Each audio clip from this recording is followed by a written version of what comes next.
kisah yang akan aku ceritakan malam ini dikirim sama wak kita yang bernama Sabina dari Jakarta Barat. Halo Sabina. Jadi pengalaman horor ini dialami oleh Sabina pada tahun 2021 lalu, Wak, di kosan salah satu temannya yang juga ada di Jakarta. Jadi ceritanya pada saat itu Sabina ini adalah seorang mahasiswa semester 4 yang sedang libur semester. Tapi meskipun libur, Wak, Sabina ini malah disibukkan dengan urusan tugas berkelompok gitu. Saat itu dia ini sekelompok sama dua orang temannya. Yang satu namanya Manda, satu lagi namanya si Gaby. Gaby ini orang Manado. Nah, di saat ingin mengerjakan tugas-tugas itu, Sabina ini pun berinisiatif untuk menginap di kos-kosannya si Gaby. Nah, kosannya si Gaby ini, Wak, berada di tengah-tengah wilayah antara rumahnya Sabina sama kos-kosannya si Amanda. Karena udah diizinkan menginap, hari itu pergilah kan Sabina ke kosannya si Gaby. Nah, pas dia udah nyampe di kosan itu, Wak, dia dibuat takjub karena kosnya si Gaby ini adalah sebuah kos eksklusif, mewah kali dengan fasilitas yang super lengkap. Kos itu merupakan bangunan 4 lantai yang sangat luas. Nah, kamarnya si Gaby ini ada di lantai 3. Dan setiap kamarnya itu sudah dilengkapi sama berbagai macam alat elektronik gitu. Macam udah ada TV, AC, water heater, microwave, dan sebagainya. Gak cuma itu aja, Wak. Di rooftop bangunan kosan itu juga ada sebuah cafe yang cukup ramai dikunjungi orang.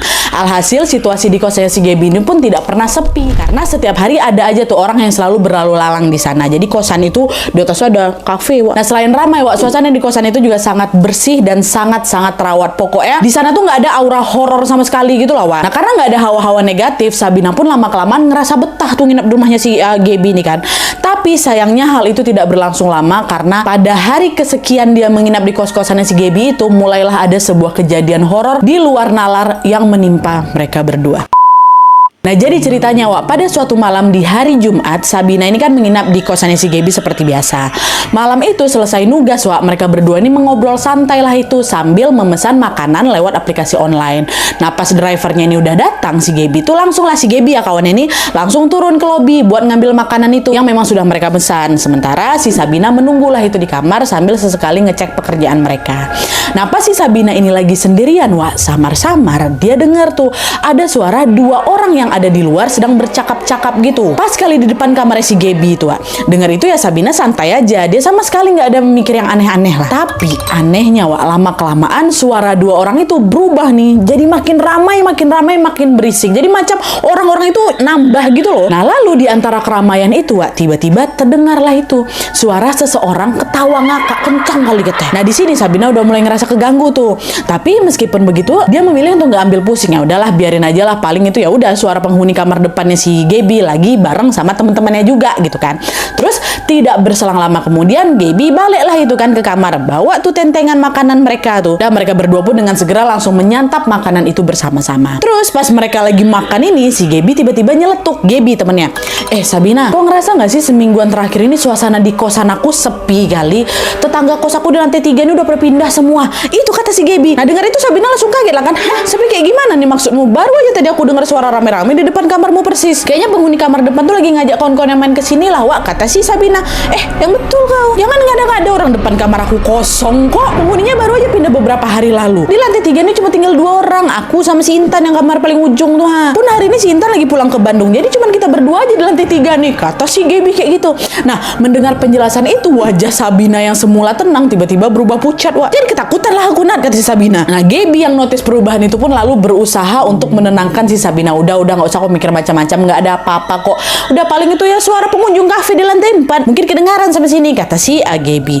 Iya juga sih, mungkin sih, kata si Sabina kan. Tapi rupanya, Wak, perkataan Gaby itu belum berhasil menenangkan Sabina. Sekarang dia ini malah jadi penasaran nih. Yang ada dia pengen ngecek langsung ke rooftop. Betul nggak nih ada banyak orang di sana? Soalnya tadi aku mendengarnya pas di depan kamar, Nat, katanya kan. Didorong sama rasa penasaran itu, Wak, akhirnya Sabina pun ngajaklah si Gaby untuk pergi langsung nih ke rooftop buat ngecek. Sesampainya di sana ternyata memang betul kafe itu lagi ramai gitu lah, dikunjungi sama beberapa pengunjung lah gitu. Ada beberapa anak kos juga mungkin kan. Nah, Sabina mikir, oh aman berarti. Kemungkinan yang aku dengar tadi mungkin memang suara pengunjung yang ada di atas. Walaupun memang kayaknya kok nggak mungkin kali suaranya betul-betul depan pintu gitu loh. Tapi udahlah, dia tetap positif thinking kan, Wak. Dan setelah memastikan bahwa tidak ada sesuatu yang janggal di sana, Sabina sama si Gaby nggak langsung balik ke kamar, Wak. Mereka berdua malah memilih untuk bersantai di salah satu spot di rooftop dengan posisi membelakangi kafe gitu. gitu. By the way, Wak, bangunan kafe itu memang nggak full rooftop gitu. Ala kafenya cuma paling berukuran 1/4 dari bangunan dari luasan lahan tuh lah. Jadi memang adalah beberapa spot kosong gitu. Nah, mereka nongkrongnya di spot kosong itu. Nah, di spot itu Sabina sama Gaby ini pun mengobrol lah sambil menikmati keramaian kota Jakarta hingga tanpa terasa waktu sudah menunjukkan pukul 10 malam dan para pengunjung kafe yang ramai tadi itu juga udah nggak ada di situ. Jadi di atas tuh cuma tinggal mereka berdua aja ya. Kafe itu pun udah tutup, Wak. Nah, setelah dia tahu kalau di atas itu cuma berdua aja, Wak, si Sabina ini baru sadar sesuatu, bahwa di sudut kiri rooftop itu ada sebuah kamar. Di pintunya itu tertulis 401 gitu. Dari kejauhan kamar itu tampak kosong karena memang lampunya dalam keadaan mati. Karena penasaran, Sabina nanyalah ke Gaby kan, Gaby, kamar itu tuh memang tiap hari lampunya selalu mati ya? Aku sampai nggak notice loh kalau ada kamar di situ, kata si Sabina. Iya, Wak, udah lama kamar tuh kosong, makanya lampunya dimatiin karena memang nggak ada penghuninya, kata si Gaby. Oh alah, pantes, kata si Sabina lagi. Nah, pas lagi ngomongin kamar itu tuh, secara tiba-tiba mereka dikejutkan sama suara seorang wanita, Wak, yang lagi nangis. Dengar itu Sabina nanyalah kan ke Gaby, Wak, kau ada dengar nggak suara cewek nangis? Iya, Wak, aku dengar, kata si Gaby kan. Iya, Wak, aku dengar. Kira-kira suara siapa ya? Perasaan di rooftop nih cuma tinggal kita berdua aja, kata si Gaby kan. Nah, belum sempat dapat jawaban, Wak, tiba-tiba suara tangisan itu berubah, Nadia, jadi suara wanita lagi ketawa cekikikan gitu. Kata Gaby kan. Saat itu juga mereka langsung sadar bahwa Wak, ini kayak bukan suara manusia lah gitu. Aduh, merinding aku. Karena takut, Sabina pun langsung lah ngajak si Gaby balik ke kamar. Dah, Wak, yuk balik yuk, udah nggak betul ini, kata gitu. Udah, yuk balik gitu. Tapi kita jalannya pelan-pelan aja, Wak, ya, jangan sampai ketahuan kalau kita ini takut, kata si Sabina. Dah tuh kan, mereka berjalan lah itu pelan ke arah pintu turun tangga. Jadi sebelum turun tangga tuh ada macam pintu gitu, Wak. Nah, pas baru aja membuka pintu tangga itu, Wak, mereka lagi-lagi dikejutkan dengan suara seorang wanita tertawa tapi ngegelegar kali, Nadia. Dan suara itu berasal di belakang pundaknya si Gaby. Langsung gemetar kaki aku sejadi-jadinya tuh, saking aku takutnya, kata Sabina kan. Sabina nggak lari, Wak, dia pejamkan langsung matanya refleks sambil dia baca-baca doa-doa Alkitab. Ya Tuhan kami, tolong kami, katanya, selamatkanlah kami. Nah, nggak lama setelah dia berdoa itu, Wak, suara tawa itu tiba-tiba menghilang gitu aja. Nah, di situ Sabina mikir, udah nggak kedengeran lagi nih suaranya, aman ini berarti, ya kan. Dah, dia pun segera langsung membuka matanya dan melihat situasi sekitar.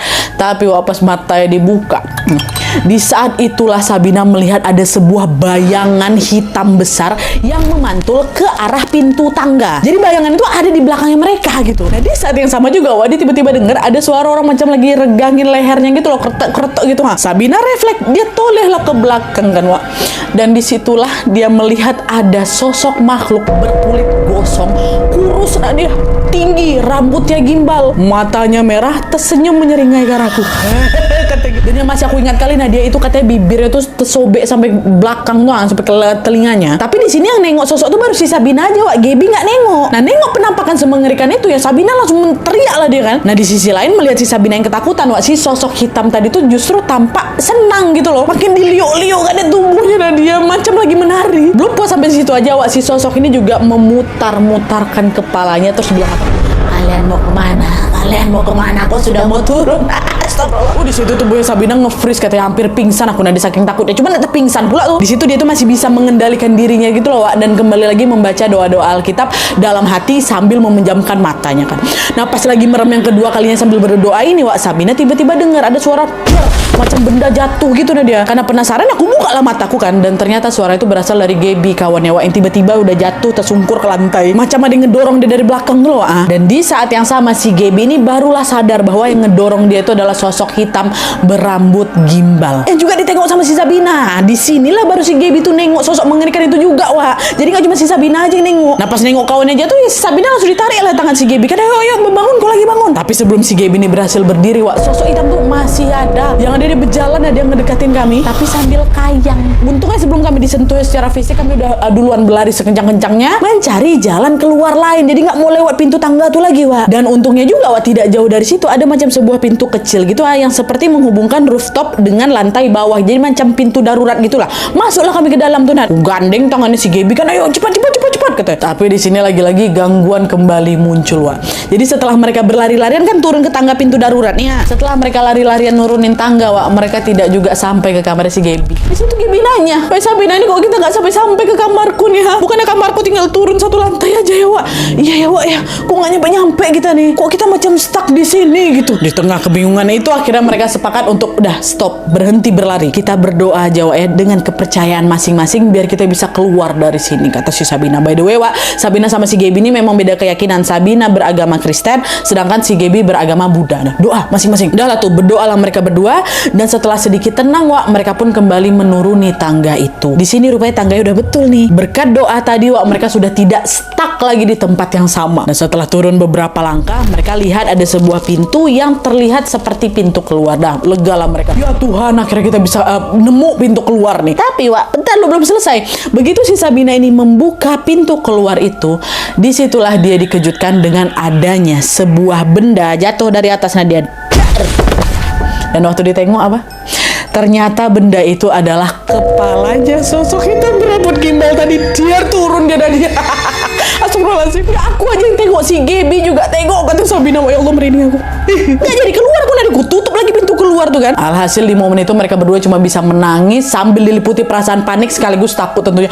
Ya Tuhan, kita ini salah apa sih? Kenapa kita diganggu separah ini? Perasaan aku juga selama tinggal di sini nggak pernah ada apa-apa kok Sabina, kata si Gaby juga. Nah setelah beberapa menit menangis, Wak, mereka pun berusaha bangkit dan memberanikan diri supaya bisa segera balik ke kamar nih. Dan di sini Sabina menyarankan agar mereka udah kita balik aja lagi ke rooftop, terus kita lewat lagi pintu pertama yang seharusnya mereka lewati itu, yang pertama kali nengok penampakan tuh. Udah kita balik aja ke pintu tuh lagi. Cuma di sini Gaby nolak, nggak mau aku lewat sana, nanti tengok lagi sosok tuh. Ayolah lewat sana aja, aku juga belum pernah lewat sini kan. Kita coba yang pasti aja lah daripada kita terjebak di sini terus-terusan. Pintu ini gue buka juga tetap masih ada sosok tuh kok. Udahlah yang pasti-pasti aja, aku yakin juga aku nggak pernah lewat sini kan. Iya sih nggak pernah, ya udah makanya balik aja lagi ke pintu pertama. Dan setelah berdebat kecil ini mereka pun akhirnya sepakat Wak, balik lagi ke rooftop, terus lewat ke pintu tangga pertama tadi supaya bisa kembali ke kamar. Dan nih naik lagi mereka. Waktu udah nyampe rooftop, untungnya situasi sudah kembali aman Wak. Waktu mereka masuk ke pintu itu, mereka udah nggak ngeliat lagi sosok hitam tuh. Dengan cepat kami berdua langsung itu Nadia menuruni anak tangga, masuklah langsung ke pintu kamarnya si Gaby. Tapi ada yang aneh juga di sini Wak. Sesampainya mereka di kamar, ternyata jam dinding itu sudah menunjukkan pukul 2 malam. 2 malam. Tadi mereka terakhir jam berapa? Jam 10 kan. Itu berarti mereka berdua itu udah terjebak di atas kurang lebih 4 jam lah. Jam 2. Ih, kami ngerasai bentar kali. Nah, cuma beberapa menit loh. Nah, meskipun ada banyak sekali kejanggalan yang terjadi di malam itu di kosan eksklusif ini Wak, mereka memutuskan untuk langsung tidur dan tidak membahas kejadian horor yang baru saja mereka alami. Dah tidur aja, dah istirahat, nggak usah bahas sama papa lagi, kata si Gaby. Udah tuh kan, keesokan harinya mereka bangun tidur dengan perasaan yang lumayan lega Wak. Di situ di saat situasi udah mulai terang menderang itu kan, udah pagi ya kan, barulah itu mereka berani membahas kejadian semalam.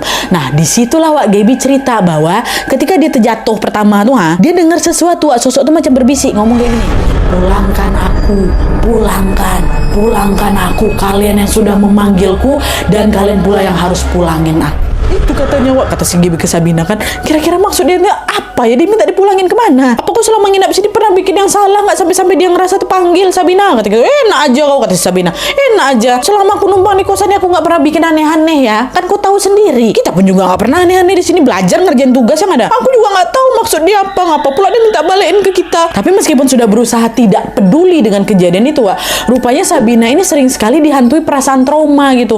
Bayang-bayang akan sosok mengerikan yang aku tengok semalam tuh Nadia menghantui pikiran aku bukan main lagi. Nah berbekal dari ketakutan itu Sabina pun akhirnya memutuskan udah aku nggak mau lagi nginap rumah si Gaby, di kosannya si Gaby itu. Sehingga setiap kali misalnya dia mau nyelesain tugas nih, dia langsung balik ke rumahnya. Malam mau seberapa malam lah aku tetap balik. Dan hal itu terjadi selama beberapa hari aja Wak, hingga akhirnya tibalah waktu dimana Sabina ini terpaksa nginap lagi di kosannya si Gaby buat ngerjain tugas. Sebenarnya si Sabina tuh nggak mau diajak ke sana Wak, tapi gara-gara si Gaby ini memaksa, ya udah akhirnya dia pun terpaksa menuruti permintaan itu. Nah, disinilah mereka kembali lagi mengalami teror horor. Jadi ceritanya Wak, malam itu setelah mereka nugas bareng, Sabina sama si Gaby ini bergegas buat tidur ya kan. Tapi sebelum tidur, Sabina ini sempat ngingetin si Gaby buat ganti pembalutmu, karena memang si Gaby ini baru mens gitu, baru halangan. Ini gara-gara sibuk nugas nanti bisa lupa dia nih ganti pembalut gitu kan. Nah dengan saran itu Gaby nurut, dia langsunglah pergi ke toilet, dia ganti pembalut, terus dibuangnya itu bekas pembalutnya ke tempat sampah yang ada di dalam kamar tanpa sempat dicuci. Tahu aku udah dia nggak dicuci sama dia tuh. Notis si Sabina kan, weh Gaby, cuci pembalut kau tuh dulu. Jangan asal kau buang kayak gitu aja. Pembalut tuh bisa jadi makanan setan loh. Ah, nggak usah bilang aneh-aneh kau. Di sini udah aman, nggak ada lagi setan. Kata si Gaby gitu, ngeyel Gaby nggak mau dibersihkannya pembalutnya kan, Wak. Nah karena Gaby ini tidak mendengar saran itu, Sabina ya udah aku diam aja lah. Nanti aku nggak mau berdebat lagi, ngantuk aku. Nggak lama dari situ mereka berdua pun langsung tidur dengan kondisi lampu kamar full nyala. Langsung aja, kami nggak mau gelap-gelapan, ada masih takut aku. Nah pas sudah tidur nyenyak ini, Wak, tiba-tiba Sabina dengar suara Gaby berteriak, wah bangun kayak gitu. Ngapa sih kau? Kata si Sabina, ngapa kau? Baru aja aku tidurnya malah aku bangunkan lagi gitu. Maaf aku takut, Wak. Kenapa? Coba aku tengok di samping lemari aku tuh, dari tadi aku dengar ada suara kresek macam ada sesuatu di sana, kata si Gaby kan. Nah karena si Sabina ini baru aja bangun tidur ya, dia nggak bisa melihat sesuatu dengan langsung jelas gitu loh, Wak. Sempet tuh aku kucek mataku dulu, nah dia kan sampai akhirnya waktu udah selesai nih aku tengok, ini terang nih ya, bukan gelap ya, terang. Tengok apa? Sabina bilang dia lihat ada wanita berambut gimbal lagi, mohon maaf, dijilat-jilat kayak bekas pembalut Gaby yang tadi dibuang tuh. Nampak aku dah. Dan yang bikin jantung aku hampir mau copot lagi, nah dia sosok itu adalah sosok yang menghantui kami di rooftop tempo hari. Astagfirullah. Langsung lemas sejadi-jadinya. Udah nggak sanggup lagi mengeluarkan kata-kata, berdoa aja aku udah nggak bisa lagi. Coba tenang baca doa, tetap pasti ada di situ. Susah kali diusir hantu. Karena sosok itu nggak pergi-pergi, Wak. Si Sabina aja juga ketakutan. Akhirnya Gaby pun memberanikan diri, diambilnya teleponnya resepsionis. Tolong OB naik ke atas kata kayak gitu. Dan setelah mas OB ini naik ke atas, barulah itu sosok hitam tadi itu menghilang, Wak. Tapi meskipun sosok itu udah hilang, Gaby ini tetap meminta tolong sama si mas OB ini untuk membersihkan tempat sampah yang ada di kamarnya. Dan mas, tolong mas, apain? Dan setelah semuanya beres, Sabina dan Gaby ini memilih untuk tidak tidur sampai pagi tiba. Iyalah, macam mana bisa tidur? Aku jadi kau, Sabina balik, aku tinggalkan Gaby. Kau mau ikut aku balik ke rumah atau aku tinggal di sini sendirian? Aku nggak mau nginap di sini. Betul. Dah lah tuh kan. Akhirnya keesokan paginya setelah matahari terbit, Wak, Sabina pun cepat-cepat langsung mengemas barangnya dan bergegas pulang ke rumahnya. Dalam hati dia langsung ngebatin, dah apapun yang terjadi aku nggak akan mau lagi main ke kosan kau, Gaby. Bukannya trauma aku hilang, malah aku dihantui lagi sama sosok tuh, kata gitu kan. Nah sementara itu setelah si Sabina ini pulang, Wak, Gaby pun langsunglah nelpon guru spiritualnya, yaitu macam seorang biksu gitu yang memang ada di Manado. Nah di situ, Wak, Gaby menceritakan dengan detail semua kejanggalan, semua keanehan, semua keseraman yang dialami di kos beberapa hari belakangan. Nah mendengar itu, sang biksu ini pun langsung bisa menerawang, Wak, apa yang sebenarnya terjadi di kosannya si Gaby ini. Selain menerawang, Wak, biksu ini juga menjelaskan tentang siapa sosok itu dan kenapa mereka berdua dihantui sama si sosok ini. Terungkaplah ini akhirnya dari sang biksu ini kan, Wak. Jadi menurut penglihatan sang biksu, Wak, 2 hari sebelum mereka dihantui, 2 hari sebelum kejadian tuh lah, di kosannya si Gaby ini terjadi ritual pemanggilan arwah yang dilakukan sama 5 orang laki-laki iseng yang memang penasaran sama hal-hal mistis gitu. Nah ritual mistis itu mereka lakukan di rooftop, itulah rooftop bangunan kosan itu, tepatnya di kamar 401 tuh. Main jelangkung atau main apa nggak ngerti lah, pokoknya ritual pemanggilan arwah gitu kan. Nah terus sosok hitam berambut gimbal tadi itu ternyata salah satu arwah yang memang berhasil terpanggil dalam ritual itu. Tapi karena 5 laki-laki ini cuman iseng aja, Wak, ya cuma sekedar buat main-main aja, mereka pun ya nggak bisa mengembalikan sosok itu ke alam di mana dia berasal gitu. Alhasil si sosok gimbal ini pun terjebak lah di kamar 401. Terus dia macam berkeliaran gitu di sana selama beberapa minggu terakhir. Nah jadi sosok itu sebenarnya bukan penghuni kosan, tapi sosok yang dipanggil dari ritual pemanggilan arwah sama 5 laki-laki tadi itu, Wak. Nah terus soal kenapa si Gaby sama si Sabina ini dihantui sama si sosok itu, sang biksu ini juga menjelaskan bahwa hal itu terjadi ya udah secara kebetulan aja. Ya malam itu sosok hitam begimbal ini nggak sengaja nengok kau sama si Sabina lagi ada di atas, lagi nongkrong di rooftop. Karena di situ situasi juga udah sepi, kalian juga nih lagi capek-capeknya, sosok itu pun jadi iseng lah nakutin kalian berdua. Jadi di sini tuh Gaby sama Sabina ini dihantui bukan karena melakukan suatu kesalahan, Wak, tapi memang karena lagi apa saja gitu loh. Dan setelah mendengar penjelasan panjang lebar dari biksu ini, Wak, rupanya Gaby tuh nggak langsung percaya gitu aja. Ah masa sih ada ritual pemanggilan arwah di kosan aku yang terang menderang bersih terawat kayak gini gitu kan. Kenapa mereka nggak manggil arwah di kuburan kayak entah di bangunan kosong kayak tadi mana? Kenapa random kali harus di sini gitu? Nah didorong sama pemikiran itu, Wak, Gaby pun akhirnya nanya lah langsung ke resepsionis kan. Mbak, maaf Mbak, mau nanya, kamar 401 yang ada di rooftop tuh memang lagi kosong kah? Apa nggak ada orang yang kos di sana gitu kan? Dia tanya ke resepsionis. Nah resepsionisnya jawab, kalau sekarang kamar itu memang lagi kosong, Mbak. Cuman beberapa minggu lalu memang ada sekitar 5 orang gitu lah lagi ngekos harian di situ. Tapi mereka stay cuma 3 hari aja, Mbak. Habis itu mereka keluar lagi. Nah setelah dengar penjelasan itu, Gaby langsung mikir fix. Berarti betul nih, berarti betul apa yang dibilang sama biksu. Ritual pemanggilan arwah di sini memang betul-betul terjadi. Dan setelah semua informasi itu terbukti benar, Gaby pun memutuskan untuk pindah juga dari sana, Wak. Karena dia nggak mau dihantui sama sosok itu lagi gitu loh. Sosok itu kan random aja gangguin si Gaby ini kan. Dan betul, alhamdulillahnya kata si Sabina, setelah dia pergi dari kosan itu, baik Gaby maupun Sabina sudah tidak pernah lagi mengalami kejadian mistis. Jadi terornya selesai di kosan eksklusif tuh aja, Wak. Gitu.